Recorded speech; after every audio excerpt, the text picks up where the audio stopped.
But the most important thing that I wanted to share with you guys in this video is if you are purchasing one of these, do not just use it for Netflix and Hulu. Before I got my Mac, I had no earthly idea what Numbers was. I didn't know what Keynote was.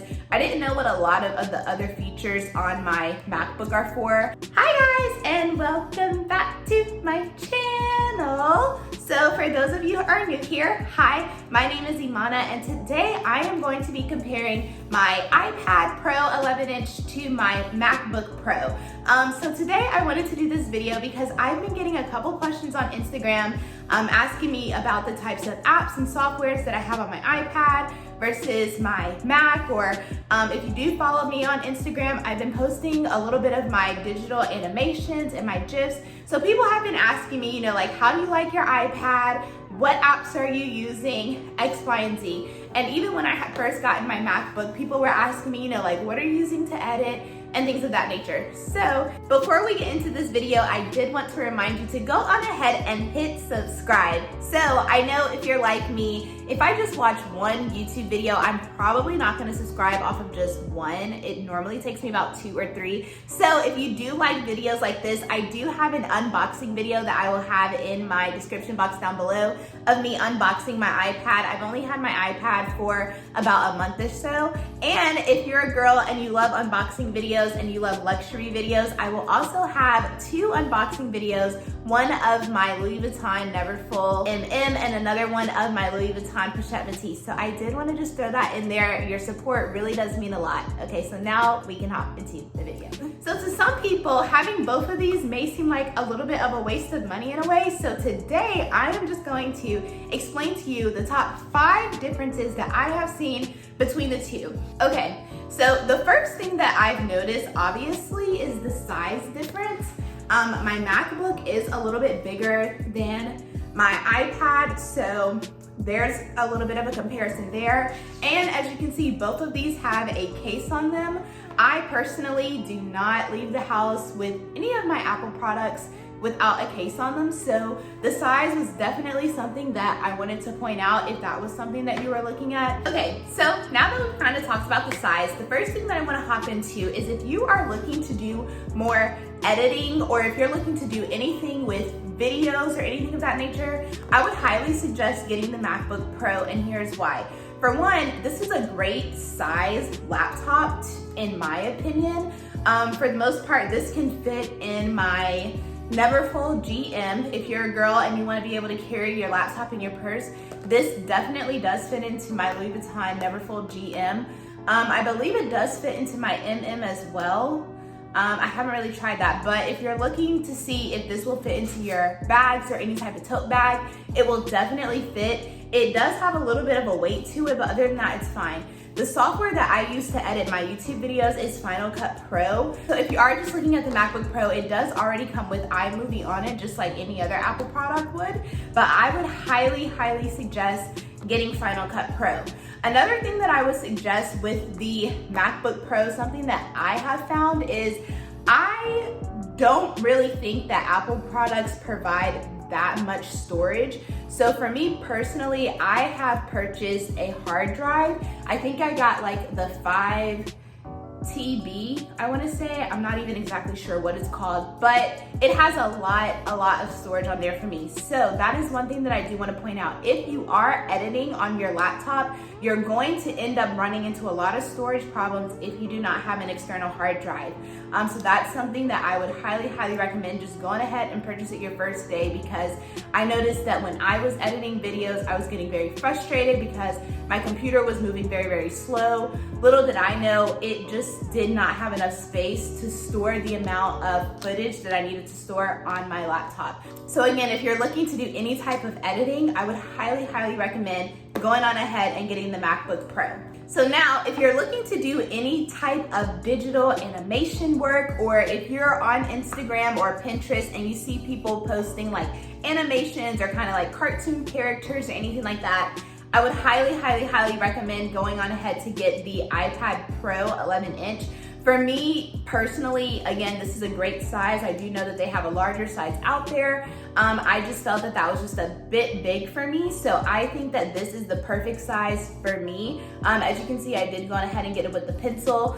Also, the editing software or the animation software that I use is Procreate, and Procreate can only be downloaded on the iPad. It's not available for the Mac. So if you were looking to do something like that, highly would recommend just going on ahead and getting this. Now, if you do not want to get Procreate or you do not have an iPad, I do know that I believe the Adobe suite will allow you to get, Photoshop on your MacBook Pro or Illustrator or something like that. But for me, I really just wanted Procreate. So once I got my iPad, that was one of the first apps that I went on ahead and downloaded on here. With Procreate, there's a lot of things that you can do. I'm still even just learning about all the things that I can do with Procreate, but there's animations, you can draw, and I am not a drawer at all. Like, I could not draw a stick figure if you asked me to. But with the help of Procreate and having my iPad, I have actually come up with some really cute stuff, and I might insert one of my pieces of art right here for you to see. Another thing that I love about the iPad is I am just now getting into digital planning, and so something that I really love being able to do is create my digital planner on my iPad. I also love being able to edit and actually use my planner on my iPad, and the way that I do that is with GoodNotes.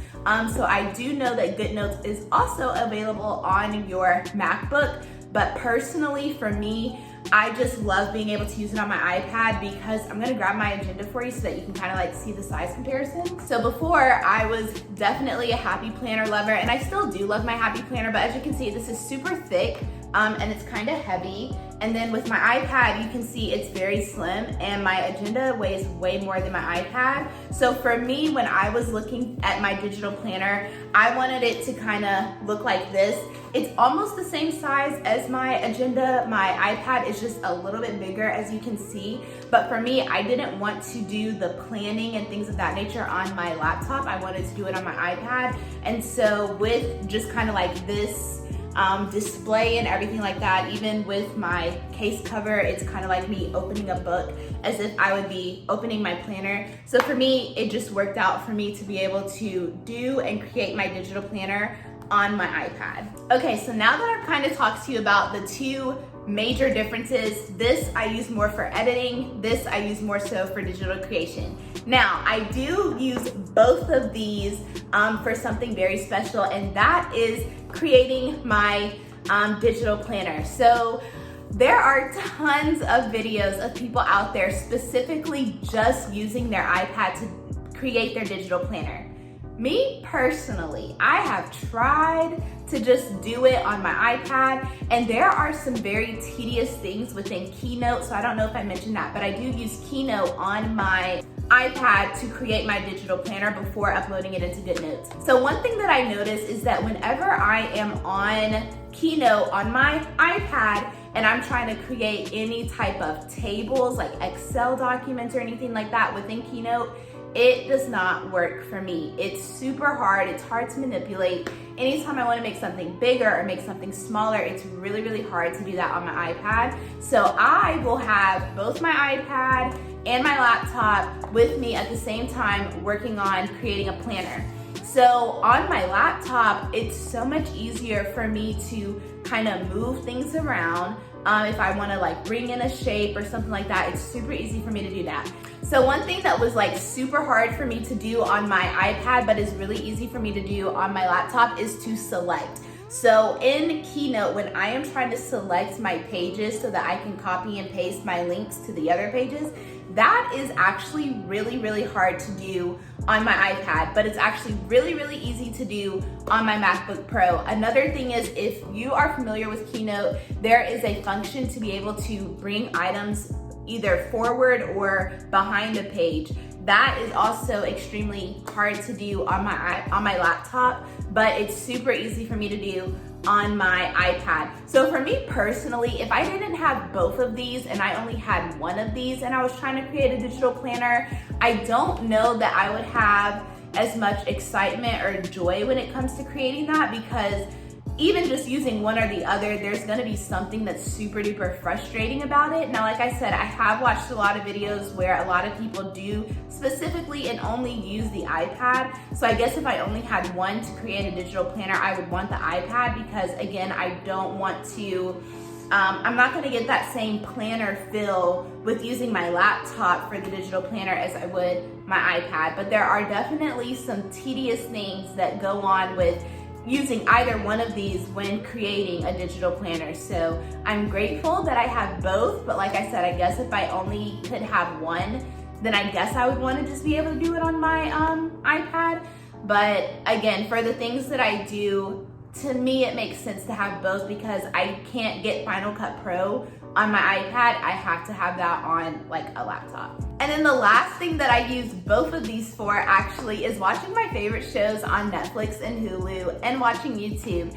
I would say if I had to pick one of these to watch my favorite shows on, I would probably use my laptop, but I'm not gonna lie, if my iPad is closer, I do get a little lazy, so I'll end up just using these. But the most important thing that I wanted to share with you guys in this video is if you are purchasing one of these, do not just use it for Netflix and Hulu. There is so much that can be done on both of these devices, and these devices both cost a lot of money. So I would highly recommend, just trying to figure out what all can you use your iPad for or what all can you use your MacBook for. So if you did enjoy this video from me, then maybe I will kind of show you guys how I use Procreate or how I use GoodNotes or how I use Keynote, just so that you can kind of see what other things you can use your iPad for. I know this costs me about, I want to say like $7.49 or something like that, and then this cost me about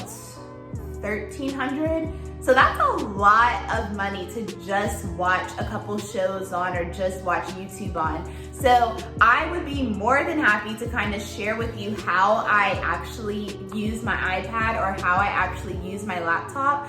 So if you're interested in that, comment down below and make sure to give this video a thumbs up, please.